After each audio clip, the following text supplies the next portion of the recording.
So you need a new passport photo. Well, you've come to the right place. Today, we're going to walk through every single step to taking a perfect, government-approved photo right from your own home. Let's make sure your application sails right through without any issues. I mean, snapping a picture sounds easy enough, right? But you'd be surprised. When it's for something as important as a passport, the rules get incredibly strict, and it's always the little details that trip people up.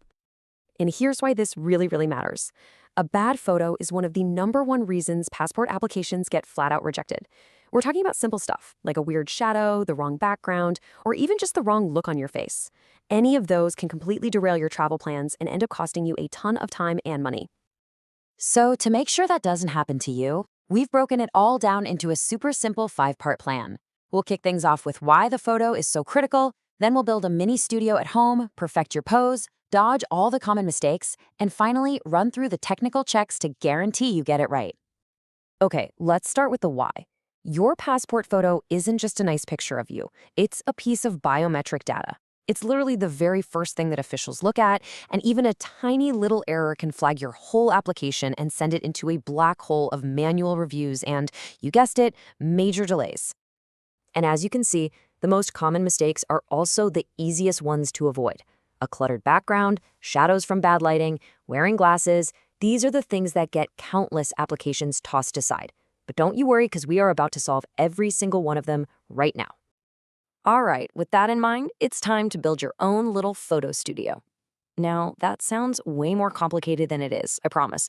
You've probably got everything you need lying around the house already. First things first, the background. It has to be, and I mean has to be, plain white or off-white. No patterns, no textures, and definitely no shadows. Here's a pro tip for you. Stand about 4 to 6 feet away from the wall. That little bit of distance is the secret sauce to making sure your own shadow doesn't pop up behind you. Next up, lighting. This is huge. Your absolute best friend here is natural, indirect sunlight from a big window. It's soft, it's even, and it's free. But if that's not an option, just grab 2 lamps you have at home and stick them at about a 45-degree angle on either side of you. That'll create nice, even light and get rid of those harsh shadows you get from a single light right overhead. You don't need some fancy professional camera for this. Your smartphone will work just fine.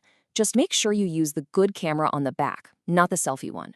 Then, prop it up on a tripod or even a stack of books so it's right at eye level. And use the self-timer to avoid any blur. And, I cannot stress this enough, turn off all filters and beauty modes. The photo has to be 100% you, no alterations. All right, your studio is ready to go. Now let's talk about the star of the show, you. Because believe it or not, there are some really strict rules for your expression, what you can wear, and even how you do your hair. So the official term is a neutral expression. What on earth does that mean? Basically, you need to look straight at the camera, keep both of your eyes open, and close your mouth. No big smiles, no frowning. It might feel a little awkward, but the reason is that biometric software is scanning the exact shape of your face, and a big grin can actually distort those measurements. As for your clothes, just wear your normal, everyday stuff, no uniforms or camo. Make sure your hair isn't covering up your face, especially your eyes and your eyebrows. Now, religious head coverings are totally fine, but they can't cast any shadows.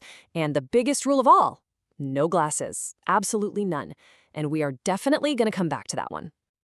Okay, time for a little lightning round of the absolute don'ts.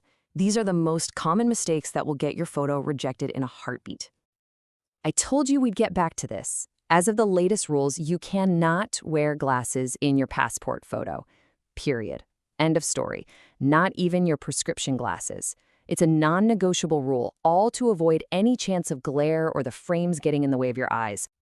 And just to hammer this point home one more time, no smiles. A big, toothy grin is a guaranteed rejection. Just keep your face relaxed to neutral with your mouth closed. You know, this one's a more modern problem, but it's super important. Take out your headphones, your AirPods, any wireless earbuds.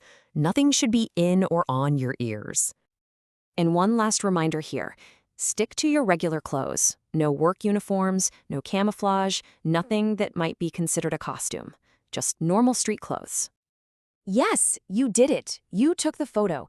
But hang on, we're not quite done yet. Now comes the final, super important step, making sure your masterpiece actually meets the very specific technical rules for size and framing before you send it off.